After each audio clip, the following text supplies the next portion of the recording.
Je vous remercie. J'ai une explication de vote de M. Borowczyk. Monsieur Borowczyk, vous avez la parole. Oui, merci Monsieur le Président. Je voulais dire que effectivement, nous avons parfois une réflexion de petits villages gaulois. Alors si parfois dans la bande dessinée, ça peut prêter à beaucoup d'humour, sur les vaccins et plus particulièrement sur la santé, ça pose un vrai problème. C'est-à-dire qu'on ne se pose pas forcément les bonnes questions, c'est-à-dire les questions du rapport bénéfice-risque. Parce que Madame la Ministre l'a rappelé tout à l'heure, un vaccin, c'est un médicament.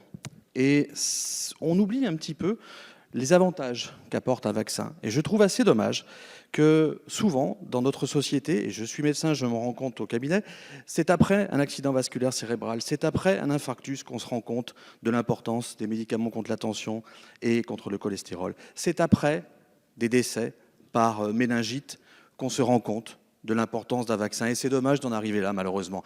Et c'est pour ça, on l'a abordé tout à l'heure, c'est là notre rôle de législateur. Parce qu'aujourd'hui, nous ne sommes pas juste des pères, des mères, des grands-pères, des grands-mères. Nous sommes des législateurs. Et nous sommes là justement pour amener la bonne parole aux Françaises et aux Français qui, effectivement, ça a été dit juste avant, n'ont peut-être pas la notion du danger que cela représente de ne pas vacciner ses enfants.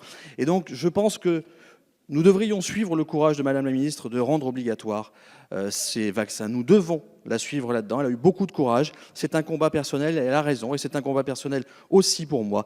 Nous ne devons pas céder à l'obscurantisme, aux doutes ou aux rumeurs infondées. La vaccination généralisée et remboursée est une chance et un privilège.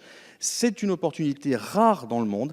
Et cela a été dit juste avant, n'oublions jamais que pendant que nous discutons de tout ça, il y a des gens qui sont en train de mourir de la peste à Madagascar. Il y a 1000 morts depuis le mois d'août.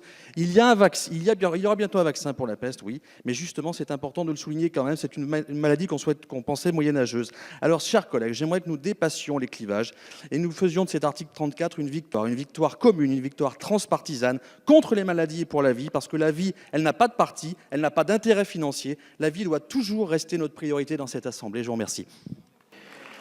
Je vous remercie. Nous avons donc fini les